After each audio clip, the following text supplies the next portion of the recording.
السلام علیکم ورحمۃ اللہ۔ قدم بقدم میں قرآن میں آپ کا استقبال ہے۔ آئیے سورہ بقرہ کی 71ویں آیت ملاحظہ فرمائیں۔ بسم اللہ الرحمن الرحیم۔ قال إنه يقول إنها بقرة لا ذلول تثير الأرض ولا تسقي الحرث مسلمة لا شية فيها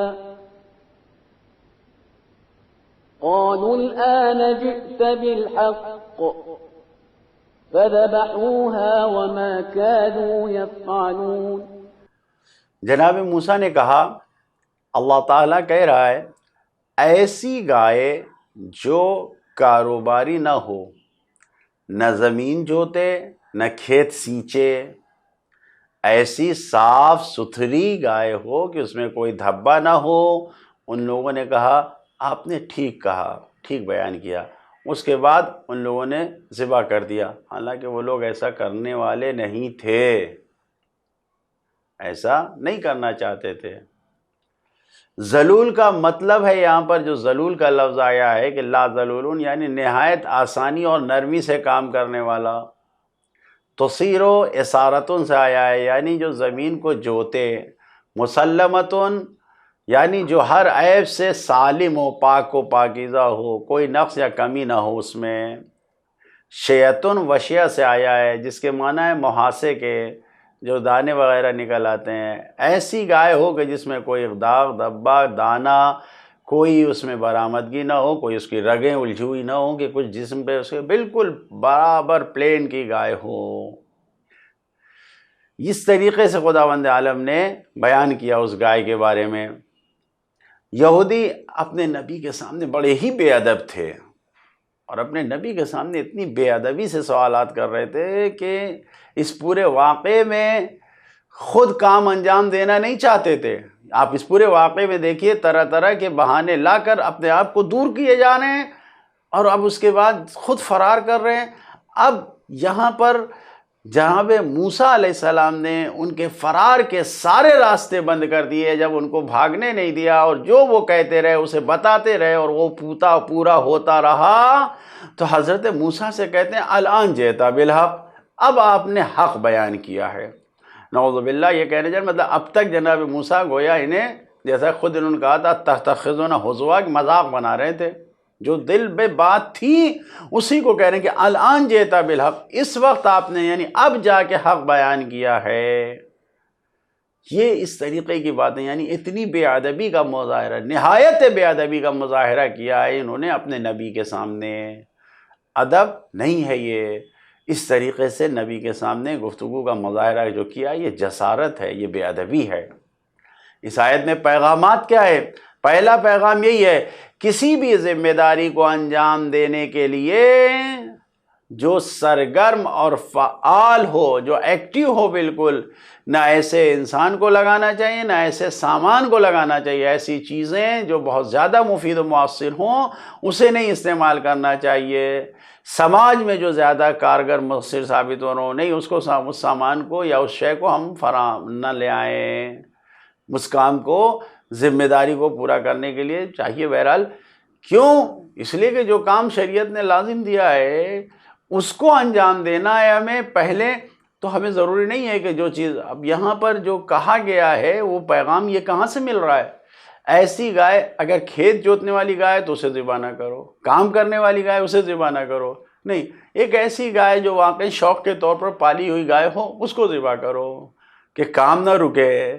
لہذا سماج اور معاشرے میں ذمہ داریوں کو انجام دینے کے لیے ہمیں یہ خیال رکھنا چاہیے۔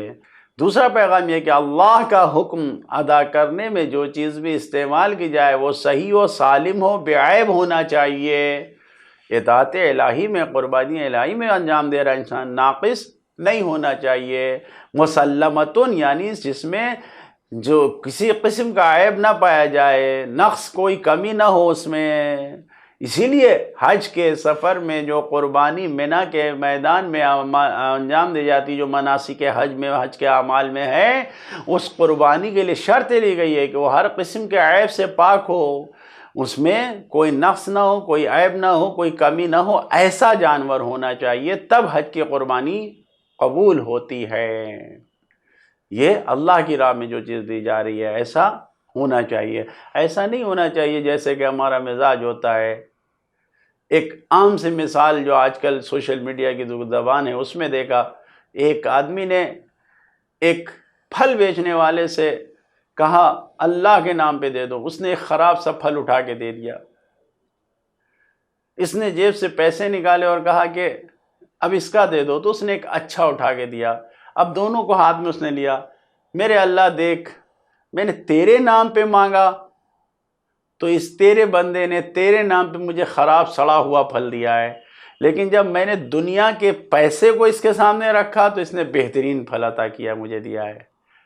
تو ایسا نہیں ہونا چاہیے۔ اللہ کی راہ میں جو چیز ہمیں دینا ہے وہ بہترین عطا کرنا چاہیے، بہترین ہونا چاہیے۔ اور انسان دیکھ لے، انسان جب غرور اور گھمنڈ اور تکبر میں مبتلا ہو جاتا ہے تو جو حق ہوتا ہے وہ بھی اس کے لیے ناحق ہو جاتا ہے، حق سامنے نہیں آتا ہے، حق اس پر پوشیدہ ہو جاتا ہے، اپنے غرور میں ڈوب جاتا ہے۔ غرور نے ایسا پردہ ڈالا کہ حقیقت سامنے نہیں آتی ہے۔ اب کہنے والا نبی ہی کیوں نہ ہو، مزاج میں غرور و تکبر و گھمنڈ آ گیا ہے، نبی گفتگو کر رہے ہیں سمجھ میں آنے والے، اور وہ بھی نبی اللہ کا پیغام پہنچا رہے ہیں، پھر بھی نہیں سمجھ میں آ رہا ہے۔